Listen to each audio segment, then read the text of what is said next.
अस्सलाम वालेकुम नाज़रीन, मैं हूँ तारिक खान और एक नए वीलॉग के साथ हाजिर हूँ। मगर इस वीलॉग का थोड़ा सा पैटर्न मुख्तलिफ है और वो पैटर्न ये है कि कश्मीर में जो सूरत हाल पनप कर सामने आ रही है और उसकी जो गूंज है वो भारतीय मीडिया तो शोर मचा रहा है, वो इतना ववेला कर रहा है कि मकबूजा कश्मीर में ये हो गया, पाकिस्तानी कश्मीर में ये हो गया, और पाकिस्तानी भी इस हवाले से तमाम दिन खबरें सुनते रहे हैं।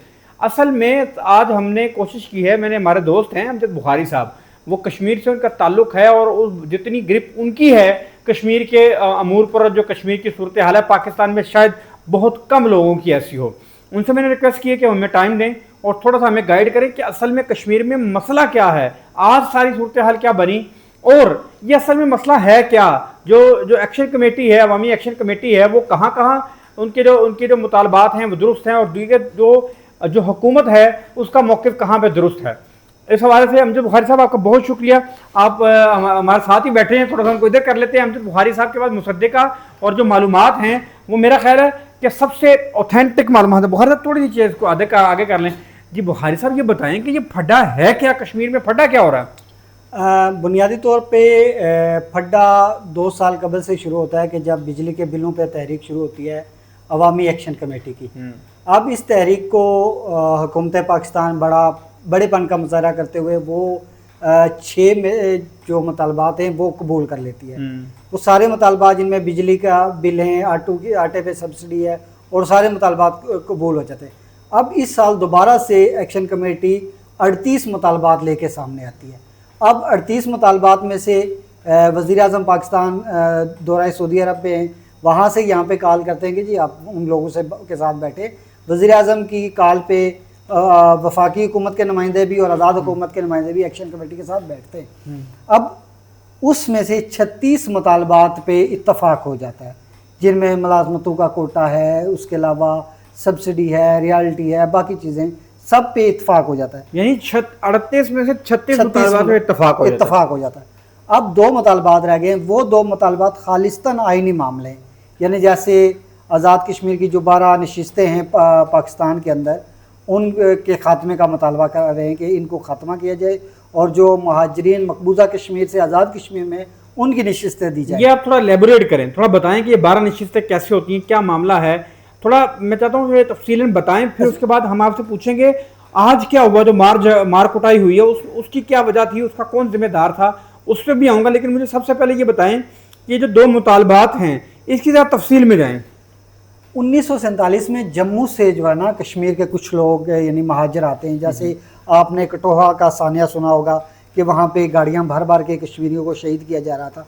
1947 में कुछ लोग आ जाते हैं हिजरत करके, कुछ सियालकोट में बस जाते हैं, कुछ लाहौर में ख़ानदान आ जाते हैं और बाज़ टोबा टेक्सिंग और जिधर जिधर उनको जगह मिलती गई वो चलते। उन लोगों का रियासती तशख़्ख़ुस बरकरार रखने के लिए उनको आबाद किया जाता है, लेकिन उनका जो तशख़्ख़ुस है वो कश्मीरी रहता है, क्योंकि कश्मीर एक बड़ा सेंसिटिव मामला है।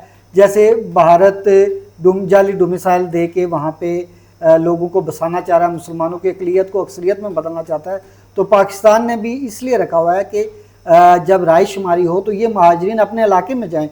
यानी ज़्यादातर जम्मू के लोग यहाँ पे यानी पाकिस्तानी तस्वुर ना किए जाएँ बल्कि कश्मीरी है। जब राय शुमारी होती है तो राय शुमारी के बाद अगर वो पाकिस्तान के साथ आना चाहे तो उनका पाकिस्तान के हक़ में वोट काउंट हो, इंडिया के साथ जाना चाहें तब भी, और अगर खुद मुख्तार की तरफ जाते हैं यानी उनका वोट का तशख़्ख़ुस बरकरार रहे। इसलिए उन महाजरीन की नशिस्तों पे यहाँ पे 12 नशिस्तें जो है आज़ाद कश्मीर असम्बली के अंदर कानून पास हुआ, उस कानून के बाद ये 12 नशिस्तें हुई। पूरे पाकिस्तान के इलाकों में, पाकिस्तानी इलाकों में 12 नशिस्तें हैं। जी। जो आज़ाद कश्मीर की जो असम्बली होती है उसकी 12 नशिस्तें पाकिस्तान के इलाकों में, जो 4 सूबों में है, 4 सूबों में जो कश्मीरी हैं उनकी नशिस्तें हैं ये 12 नशिस्तें। बिल्कुल, ये 12 नशिस्तें उनकी है। और इस तरह गवर्नमेंट ऑफ पाकिस्तान ने उन्हें ज़मीनें भी दी हुई हैं, यानी उनको रहाइश के लिए, दिगर मामलात के लिए इनको यहाँ पे ज़मीनें दी हुई हैं, जहाँ पे उन्होंने घर भी बनाए हुए हैं। अब होता ये है कि उनके वोट ज़ाहिर सी बात है आईनी तरमीम में भी होते हैं, उसके अलावा उन्हें फंड्स भी मिलता है। 12 नशिस्तें। अब फर्ज किया 12 नशिस्तों के अगर वोट हम कोट कर ले, ज़्यादा से ज़्यादा अगर हम 10,000 वोट भी रख लें, टोटल 12 के 12 नशिस्तें 10,000 वोट भी हम उनको रखें, तो दूसरी तरफ 13 लाख आबादी है कश्मीर की। अब जो भी फंड्स आते हैं 13 लाख को भी वही मिलते हैं और 10,000 को भी वही मिलते 13 लाख के जो नुमाइंदा हैं उनको भी वही मिलते हैं हैं और और जो 10,000 पाकिस्तान के खलकों में मौजूद होंगे, इसके ज़्यादा एग्जैक्ट दादोशुमार नहीं है आपके अभी तक उनकी, क्योंकि उनकी वोटर लिस्ट कोई नहीं है। ये अपनी मर्जी, यानी पाकिस्तान में जो पंजाब में अगर हैं तो पंजाब की मौजूदा जो होगी अदारे वो उसको करवा देंगे इलेक्शन।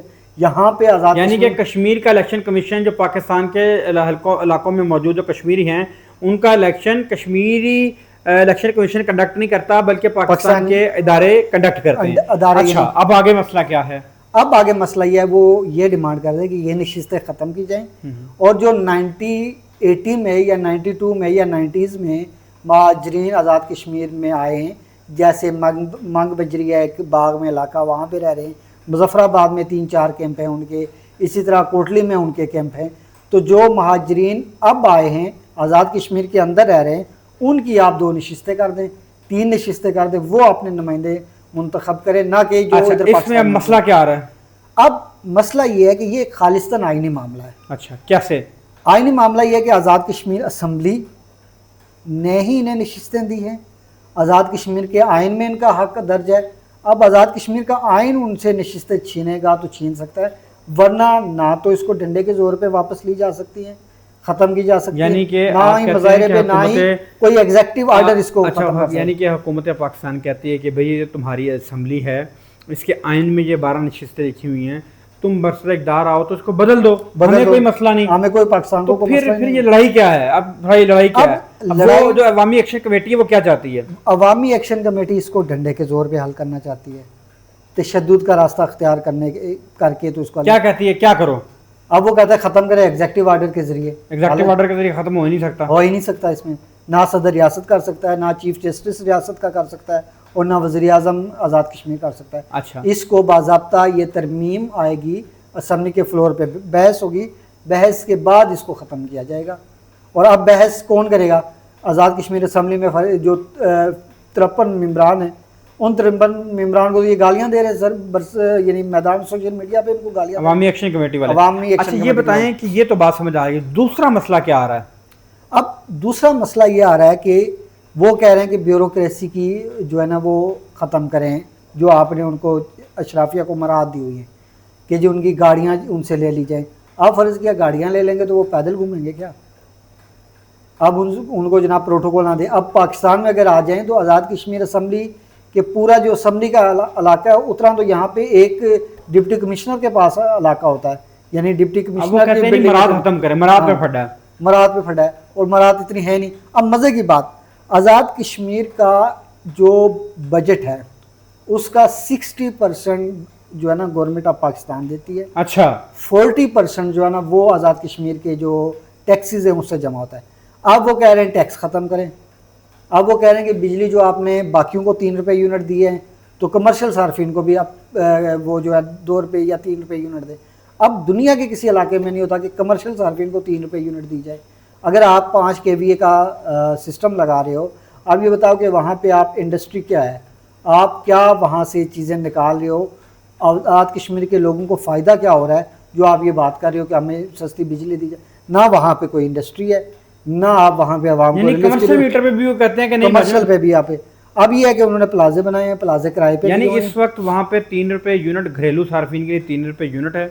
उसकी वजह ये बताई जाती है कि वो जो कश्मीर में बिजली पैदा हो रही है वो जो उनकी जो कंजप्शन है उससे 20 गुना ज़्यादा है, जो नेशनल ग्रिड में आ जाती है, नेशनल ग्रिड के बाद वापस कश्मीर में जाती है और 3 रुपये यूनिट है। 3 रुपये अब ये सब्सिडी गवर्नमेंट ऑफ पाकिस्तान, क्योंकि नेशनल ग्रिड में जो भी बिजली आएगी उसका पूरा हिसाब किताब। अब कश्मीर को जो बिजली फ़रोख्त हो रही है वो 3 रुपये नहीं हो रही, बल्कि वो आम रेट पे जो बाकी सूबों को मिल रही है उसी रेट पे मिल रही है, लेकिन उसकी जो सब्सिडी है कश्मीर को मिले वो वफाकी हुकूमत बर्दाश्त। अच्छा, अब ये बताएं कि आज जो सारा वाक़या हुआ है, जो फड्डा हुआ है, मैं चाहता हूँ आप स्क्रीन की तरफ देख के बताएं, ये जो आज फड्डा हुआ है, आज फड्डा क्या हुआ है? आज इतने मार कुटाई, कितनी शहादतें हो चुकी हैं, कितने पुलिस वालों की शहादतें हो चुकी हैं, कितने आम शहरियों की शहादतें हो चुकी हैं, ये मसला फड्डा क्या हुआ? आज बाग में और डडियाल 2 जगहों पे फड्डा हुआ है। बाग में, बाग के साथ है तहसील उसकी धीरकोट बाग और मुजफ्फराबाद या पुंछ डिवीजन के दरमियान जो है ना रास्ता है, यानी रावलाकोट से भी जिसने आना है वो धीरकोट से गुजर के मुजफ्फराबाद आएगा, दीगर इलाकों से यानी पुंछ से, कोटली से, सब ने इधर से धीरकोट से गुजर के आना है। अब धीरकोट से गुजर के आए, वहाँ से कोई बाग के कुछ लोग थे, 5000 के करीब मुजाहिरीन, वो वहाँ से आए। वहाँ पे मकामी जो मुस्लिम कॉन्फ्रेंस है उसने वहाँ पे पुलिस का एक पोस्ट बना के वहाँ पे मुजाहिरीन को रोकने का मशवरा दिया।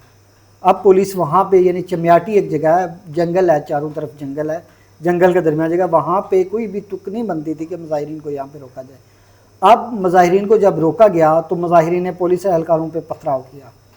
पथराव में अब तक जो जिस वक्त मैं आपसे बात कर रहा हूँ 5 पुलिस एहलकारों की जो शहादत की कन्फर्म इतलात हैं और 3 से 4 जो सिविल अफराद है उनकी डेथ हो गई। नहीं, ये तशद्दुद का जो आंसर है ये तो अवामी एक्शन कमेटी के गले का तोक बन जाएगा। अब देखें ना, अवामी एक्शन कमेटी कहती है हम पूरा मन है। अभी आप सोशल मीडिया पे वीडियोस देख रहे होंगे कि कैसे पुलिस एहलकारों पे पथराव किया जा रहा है और ऐसे ख़तरनाक किस्म के यानी पत्थर इतने बड़े के वो उनका ज़िंदा बचना है, मैं कहता हूँ एक मौजज़ा है। दरियाई पत्थर इंतहाई ख़तरनाक किस्म के उनको मार। ये बताएं कहीं ये कोई भारत तो मुलव्वस नहीं सारे मामले में? अच्छा, इसमें मैं नहीं कह सकता कि भारत मुलव्वस है। ये खालिस्तन अवामी एक्शन कमेटी की थी। अवामी एक्शन कमेटी प्रो पाकिस्तान है, इसमें कोई शक नहीं है कि वो उनके खून में पाकिस्तानियत बसी हुई है। अच्छा। हाँ, कुछ लोग जिन्हें कश्मीर के मकामी लोग कनकुतरे कहते हैं, जो खुद मुख्तार कश्मीर के हामी हैं, वो बैरून मुल्क भी मुकीम हैं और आज़ाद कश्मीर के भी कुछ इलाकों में उनका असर रसूख है। वो सोशल मीडिया के ज़रिए कंपेन करते हैं और नौजवानों के ब्रेन वाश करने की कोशिश करते हैं और पाकिस्तानी अदारों के ख़िलाफ़ उनकी कोशिश करते हैं। अवामी एक्शन कमेटी का नहीं है। बहरहाल अवामी एक्शन कमेटी के साथ जो जुड़े हुए लोग हैं, जो खुद मुख्तार कश्मीर के JKLF वगैरह के लोग, वो इसमें इन्वॉल्व है। अवामी एक्शन कमेटी नहीं।